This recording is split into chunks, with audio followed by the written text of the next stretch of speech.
On November 22nd in 1963, Tom Brokaw was a young reporter in Omaha. He read the news of the assassination on the air, in fact. He's with us from back home in New York tonight. And Tom, it was Frank McGee who said on NBC that day that for years to come, generations, people will ask, where were you when you heard Kennedy was assassinated, which of course is both the title and theme of the 2-hour documentary you are hosting for us tonight. Thank you, Brian. And if I could just ride on the words of the great David McCullough, I think there was another element in all of this that helped us 50 years later remind each other about why we remembered. He was the first generational president who came along when television was pervasive in America, so he was a familiar figure to everyone wherever they lived, in the big cities, small towns, in remote areas. And so when he was taken away at that young age, this dynamic man, it was a shock to the system, because they felt that they knew him not just as president, but as a friend. And we thought that that JFK style would be around for a long time. But it also died when the day that he was murdered, because he was replaced by Lyndon Johnson, who was a more traditional pol. So the fickle finger of history moved on that day, and it took us in an entirely different direction than we had anticipated when he began his motorcade in Dallas. It was a day that changed how we thought about life, Brian. And Tom, it felt very fresh here today, 50 years later. Tom, thanks. This airs tonight, by the way. Tom Brokaw hosting Where Were You? The Day JFK Died. That's tonight at 8 Central, here on this NBC station. All right, if you're interested, they actually made that into a book. Here's the book right here, Where Were You? This came out on the 50th anniversary of the assassination. It's a very good book. I mean, it talks about lots of different people and what they were doing, people that were witnesses, people that were celebrities. Marie Tippett's in the book, Buell Frazier's in the book, lots of different people. So I also have the video. It's 2 hours long. I don't normally show it because it's pretty long. But again, if you guys wanted to get together at night sometime and watch some of this stuff, I'd be happy to show you. But it's pretty good. But I think that's a good summation of the president and what he did and what we should remember. So, okay, we will move on then to our next subtopic, which is the myth of Camelot. Have any of you kids ever heard of the Kennedy presidency being referred to as Camelot? Yeah, probably in your English classes. Here's a book that came out. God, I've had this a long time. Let me look at the copyright on this thing. So basically a book of pictures. I can't, but anyway, it's called, Life magazine put this out, Life in Camelot. And it simply is just a summation of the Kennedy presidency. Now, does anybody know when the Kennedy administration was given the term Camelot? Anybody want to guess when it came about? What's that? No, you're saying so maybe before? No? Good guess. Was it when they were doing like the photo shoots of the calendars and all that stuff? When he was still as president? No, good guess. What? After what? After his death. So the myth of Camelot never came out until after his death. What happened is 1 week after the assassination, Jackie Kennedy summoned a journalist by the name of Theodore H. White and asked Theodore White if he would come to the family compound at Hyannisport. Here's a picture of Theodore White. I'll pass around. He was a Pulitzer Prize winning journalist. He was a confidant of President Kennedy. He helped President Kennedy from a journalist point of view during the election of 1960. And Jackie Kennedy wanted to bring a journalist in that she trusted and had confidence in. Theodore White eventually wrote a book called The Making of the President, 1960, which was totally about his experiences in working with President Kennedy during that campaign for the presidency. Very, very highly esteemed author, and Mrs. Kennedy wanted him to meet her at the family compound at Hyannisport. The reason is she wanted Jackie to have Theodore White rescue her husband. Okay? She wanted Theodore White to rescue her husband. And your question might be what? Rescuing from what? Well, here's the quote I want you to write down. So Jackie's wish was to have Theodore White rescue her husband from, quote, the bitter old men who write history. Jackie's wish was to have Theodore White rescue her husband from, quote, the bitter old men who write history. What does she mean by that? I mean, Aaron, what do you think she means by that?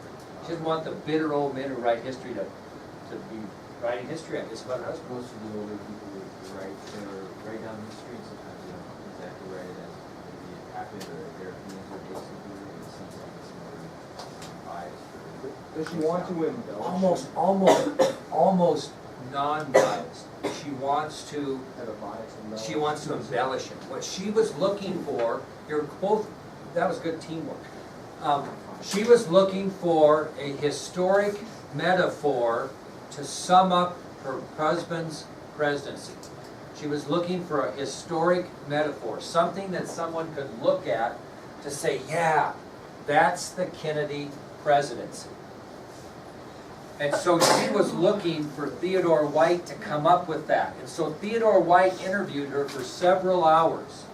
And when he got done, he wrote a 1,000-word essay about his interview with Jackie Kennedy. And it was he that came up with the heroic metaphor of Camelot for the Kennedy presidency. So it actually occurred afterwards, exactly as Aaron and Josh stated, is that she didn't want the bitter old men to write history of her husband. She wanted someone not to tell the exact, maybe straight history, but to embellish on what he had done in office. And so it was Theodore White that emphasized that heroic metaphor we know as Camelot. Anybody know what Camelot is? It's a what? Place in England. What's it about? That's doing King Arthur. Right? About King Arthur and his what? Round table? What is it? What does that mean? It was the city, it was like, Was it a mythical land of chivalry? Was it a mythical land of chivalry? Was it a mythical land of high ideals, knights in shining armor, royalty, that type of thing? That's what Jackie wanted. And ironically, Camelot, which I think some of you know, became a Broadway musical, and guess when it debuted? In December of 1960, 3 weeks after President Kennedy was elected. 3 weeks. So it was the going thing at the time. It was the going thing at the time, this Broadway musical Camelot. Okay?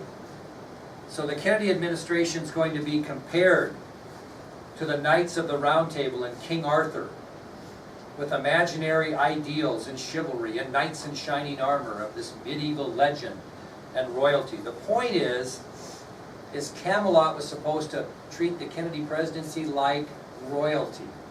It was the closest thing that America ever had, a king and a queen ever. She really inflated what he had done. This particular book, Theodore White wrote about this, comparing the Kennedy presidency to Camelot. It's called The Once and Future King. And if you read through that, what he's saying in here is this is kind of the history behind Camelot, but also how it might tie into what? The Kennedy presidency. Yep. And that's where Camelot came from. A lot of people realize, and it's not unusual for people to think that Camelot came and was referred to during the Kennedy presidency. It happened ever.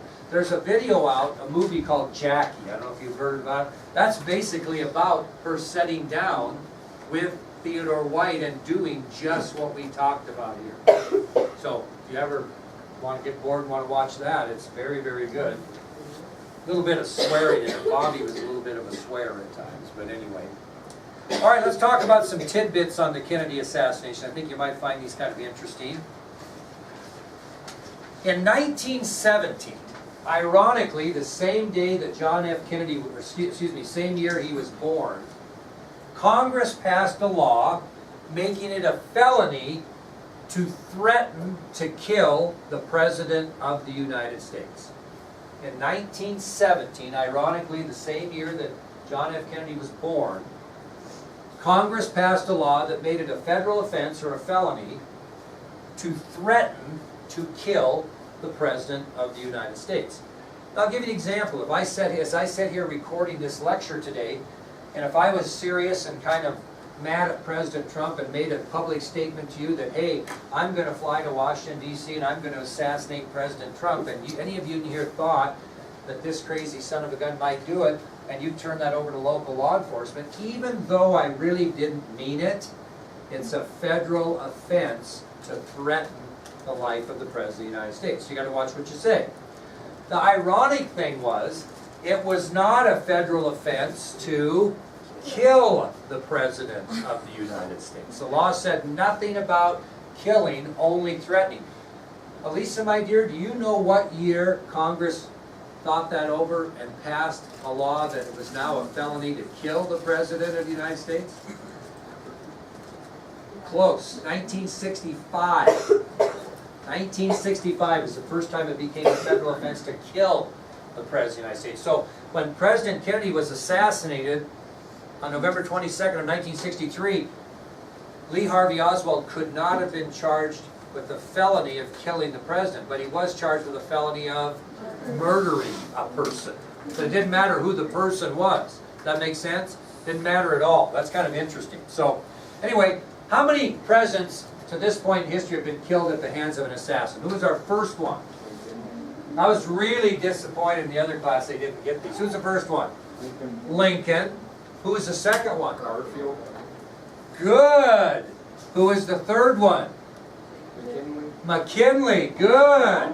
And who was the fourth one? Kennedy. Nice job. All of that. We've had four. Yeah. The first one was Lincoln. Second one was Garfield. Third one was McKinley. Fourth one was Kennedy. Now here's what's weird about this. All four presidents that we've had assassinated have been elected president in a 0 year. Lincoln was elected in 1860. Garfield was elected in 1880. McKinley was elected in 1900. And Kennedy in 1960. So all four presidents that have been assassinated were elected in a 0 year. Who killed McKinley again?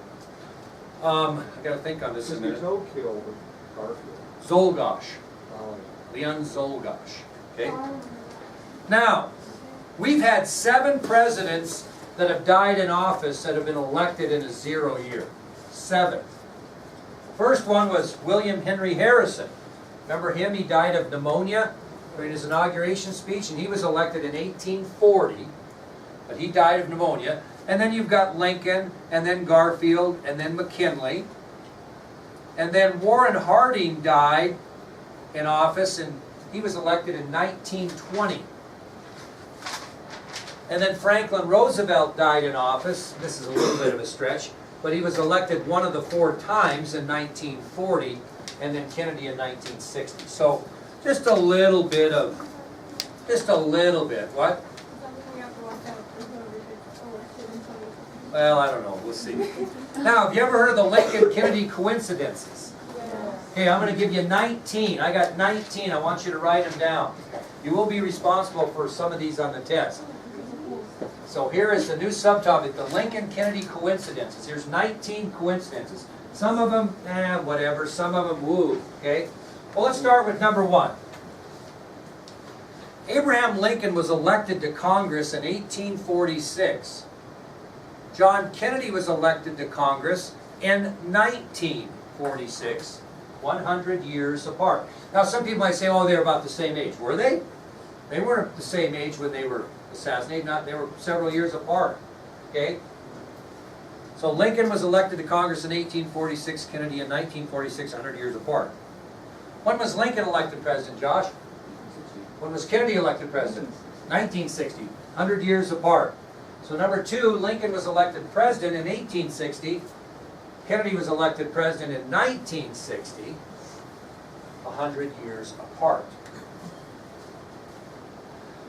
Number 3, both men were deeply involved in civil rights for Negroes. Both men were deeply involved in civil rights for Negroes. Both men were deeply involved in civil rights for Negroes. Number 4, both men were assassinated on a Friday. Both men were assassinated on a Friday.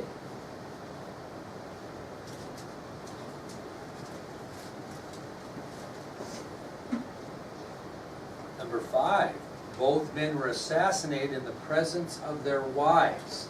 Both of them sitting right next to him, right? Mrs. Lincoln sitting right next to her husband at Ford's Theater. Mrs. Kennedy sitting right next to her husband during the motorcade. So both men were assassinated in the presence of their wives. Now you have to think on this one a little bit and see if you can remember. Number 6, each of the wives lost a son who died while they lived in the White House. Each wife lost a son that died while they were living in the White House. We obviously know that Kennedy's son Patrick was the one that died, right? How about Lincoln? You remember the story on that? He had an 11-year-old boy named, anybody remember that? Willie, that had died just prior. They were still mourning over his death during the day that Lincoln was assassinated. He was most like Lincoln, and they were having a tough time with that. So Willie had died. So they both lost a son. This is kind of weird, 7, I like it though. Lincoln was killed in Ford's Theater, right? Kennedy was killed in a Ford automobile known as a Lincoln Continental. Yep. Number 7, Lincoln was killed in Ford's Theater. Kennedy in a Ford automobile known as a Lincoln.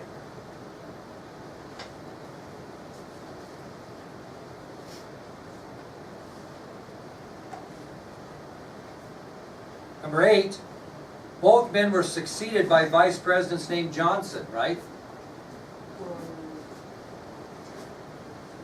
Both men were succeeded by vice presidents named Johnson. Andrew Johnson, Lyndon Johnson. Both presidents, number 9, were Southern Democrats. Both vice presidents were Southern Democrats. You might think, well, that's not that uncommon, except for the fact that Lincoln was a Republican, so to have a Southern Democrat as his vice president was very unusual. So both vice presidents were Southern Democrats, number 9. And number 10, both vice presidents were former senators. Number 10, both vice presidents were former senators. Are those two Johnsons related somehow? Oh, number 11, Andrew Johnson, who succeeded Lincoln, was born in 1808. Guess when Lyndon Johnson was born? 1908, 100 years apart. So Andrew Johnson was born in 1808, Lyndon Johnson, 1908, 100 years apart. Anybody, number 12, anybody remember the name of Kennedy's private secretary? What was her last name? Evelyn Lincoln. So the last name of Kennedy's private secretary was Lincoln.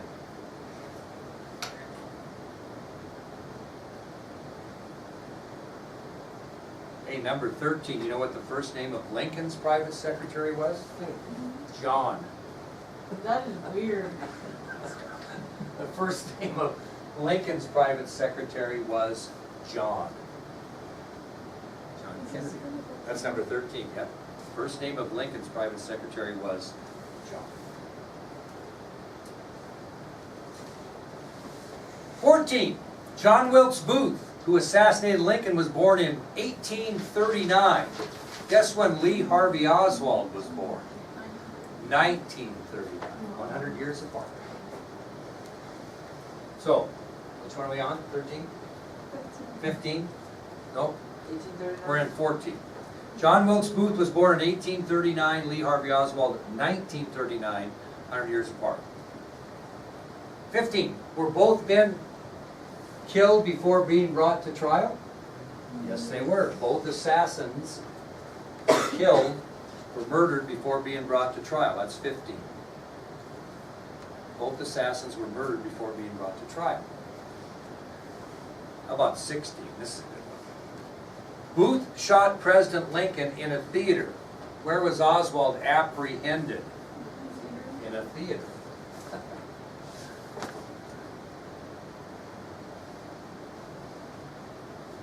Number 16. Booth shot Lincoln in a theater. Oswald was apprehended in a theater. 17. Lincoln and Kennedy each have 7 letters. Lincoln and Kennedy each have 7 letters.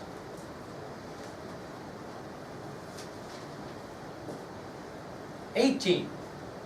Johnson and Johnson each have 7 letters. And you're thinking to yourself, well, gee, that's not that big a deal. Well, let's go to 19. Andrew Johnson and Lyndon Johnson each have 13 letters. And what's the last one? What was 19? What's that? What was 19? The names Andrew Johnson and Lyndon Johnson each have 13 letters. And last, John Wilkes Booth and Lee Harvey Oswald each have 15 letters. And there you go. John Wilkes Booth and Lee Harvey Oswald Weren't each they- have 15 letters. Didn't they also have like their religion in common? They were both. Oh, no, Oswald claimed to be a Marxist. No, What are you talking I mean, Oh, Lincoln and, 15. I don't think Lincoln was a Catholic. or, I mean, you can dig these up. What's that? John Wilkes Booth. Lee, 15. All right. All right, so here's what's happening. Listen up carefully. Tomorrow, we will start the day by watching the exact footage that you would have watched if you were sitting in your living room during the planned burial of Kennedy. You'll see the body move from the White House to the rotunda, and they'll flash back